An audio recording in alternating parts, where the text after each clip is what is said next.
Capítulo 75. Continencia evangélica y fecundidad sobrenatural en el Espíritu Santo. 24 de marzo del 82 a 28 de marzo del 82. Continuamos nuestras reflexiones sobre el celibato y la virginidad por el reino de los cielos. La continencia por el reino de los cielos se relaciona ciertamente con la revelación del hecho de que en el reino de los cielos no se va a tomar ni mujer ni marido. Mateo 22:30. Se trata de un signo carismático, el ser humano viviente como varón y mujer, que en la situación terrena donde de ordinario sí tomas mujer y marido, y esto está en Lucas 20:34, elige con su libre voluntad la continencia por el reino de los cielos, y esto indica que en ese reino, que es el otro mundo de la resurrección, no van a tomar mujer ni marido. De nuevo, Marcos 12:25. Porque Dios será todo en todos. 1 Corintios 15:28. Este ser humano como varón y mujer manifiesta pues la virginidad escatológica del hombre resucitado en el que se revelará, diría, el absoluto y eterno significado esponsalicio del cuerpo que es glorificado en la unión con Dios mismo, mediante una perfecta intersubjetividad que unirá a todos los partícipes del otro mundo, que sean hombres y mujeres en el misterio de la comunión de los santos. La continencia terrena por el reino de los cielos es sin duda un signo que indica esta verdad y esta realidad. Es un signo de que el cuerpo cuyo fin no es la muerte tiende a la glorificación y por esto mismo es, yo diría, entre los hombres, un testimonio que le anticipa la resurrección futura, y sin embargo este signo carismático del otro mundo expresa la fuerza y la dinámica más auténticas del misterio de la redención del cuerpo. Un misterio que ha sido grabado por Cristo en la historia terrena del hombre y arraigado por él profundamente en esa historia. Así pues, la continencia por el reino de los cielos lleva sobre todo la impronta de la semejanza con Cristo que en la obra de la redención hizo él mismo esa opción por el reino de los cielos. Más aún, toda la vida de Cristo desde el comienzo fue una discreta pero clara separación de lo que en el Antiguo Testamento se determinó tan profundamente como el significado del cuerpo, porque Cristo, casi contra las expectativas de toda la tradición veterotestamentaria, nació de María, que en el momento de la Anunciación le dice claramente de sí misma, ¿cómo podrá ser esto porque yo no conozco varón? Lucas 1:34. Y esto es que profesa su virginidad, y aunque él nazca de ella como cada hombre, y como un hijo de su madre, y aunque está así su venida al mundo, y ésta se encuentre acompañada también por la presencia de un hombre, que en este caso es el esposo de María, y ante la ley y los hombres es su marido, sin embargo la maternidad de María es virginal, y a esta maternidad virginal de María le corresponde el misterio virginal de José,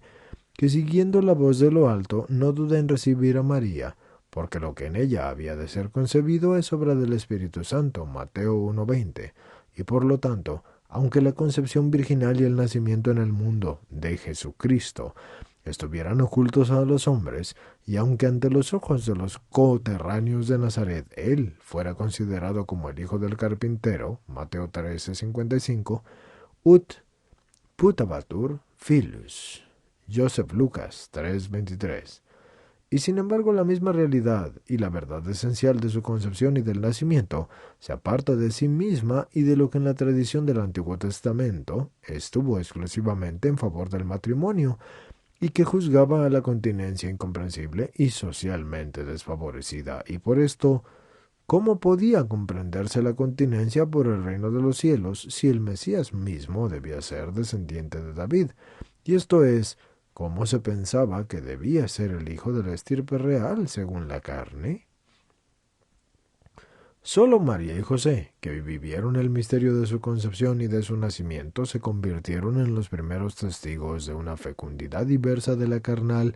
y esto es, de la fecundidad del Espíritu. Lo concebido en ella es obra del Espíritu Santo. Mateo 1:20.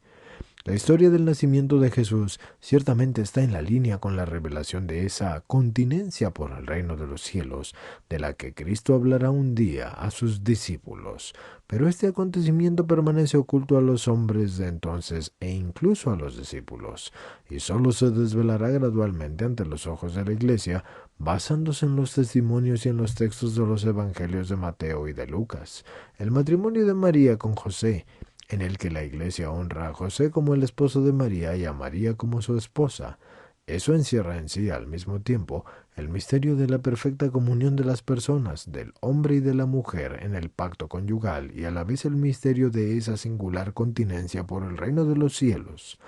Continencia que servía en la historia de la salvación a la perfecta fecundidad del Espíritu Santo, y más aún, en cierto sentido, era la absoluta plenitud de esa fecundidad espiritual, ya que precisamente en las condiciones nazarenas del pacto de María y de José, en el matrimonio y en la continencia, y en el cuerpo, precisamente la continencia por el reino de los cielos, porque así esta imagen debía desvelarse gradualmente ante la conciencia de la Iglesia en las generaciones que son siempre nuevas de los confesores de Cristo, cuando justamente con el Evangelio de la infancia se consolidaba en ellos la certeza acerca de la maternidad divina de la Virgen, la cual había concebido por la obra del Espíritu Santo, aunque de modo solo indirecto. Sin embargo, de modo esencial y fundamental, esta certeza debía ayudar a comprender por una parte la santidad del matrimonio y por la otra el desinterés con las miras al reino de los cielos del que Cristo había hablado a sus discípulos. No obstante, cuando Él le habló por primera vez, como lo atestigua el evangelista Mateo en el capítulo 19, versículos del 10 al 12, ese gran misterio de su concepción y de su nacimiento le era completamente desconocido y les estaba oculto, lo mismo que lo estaba a todos los oyentes y los interlocutores de Jesús de Nazaret. Cuando Cristo hablaba de los que se han hecho eunucos a sí mismos por amor del reino de los cielos, que está en Mateo 19:12, los discípulos solo eran capaces de entenderlo basándose en su ejemplo personal. Una continencia así debió grabarse en su conciencia como un rasgo particular de semejanza con Cristo que permaneció. Él mismo permaneció célibe por el reino de los cielos. El apartarse de la tradición de la antigua alianza donde el matrimonio y la fecundidad procreadora en el cuerpo habían sido una condición religiosamente privilegiada debía realizarse sobre todo basándose en el ejemplo de Cristo mismo. Solo poco a poco pudo arraigarse la conciencia de que por el reino de los cielos tiene un significado particular, y esa fecundidad espiritual y sobrenatural del hombre que proviene del Espíritu Santo, es decir, el Espíritu de Dios, y la cual, en el sentido específico y en casos determinados, sirve precisamente, y es la continencia, y esta es en concreto la continencia por el reino de los cielos. Más o menos todos estos elementos de la conciencia evangélica, y esto es la conciencia propia de la nueva alianza en Cristo, son referentes a la continencia y los encontramos en Pablo. Trataremos de demostrarlo oportunamente. Resumiendo, podemos decir que el tema principal de la reflexión de hoy ha sido la relación entre la continencia por el reino de los cielos, que es proclamada por Cristo, y la fecundidad sobrenatural del Espíritu Santo.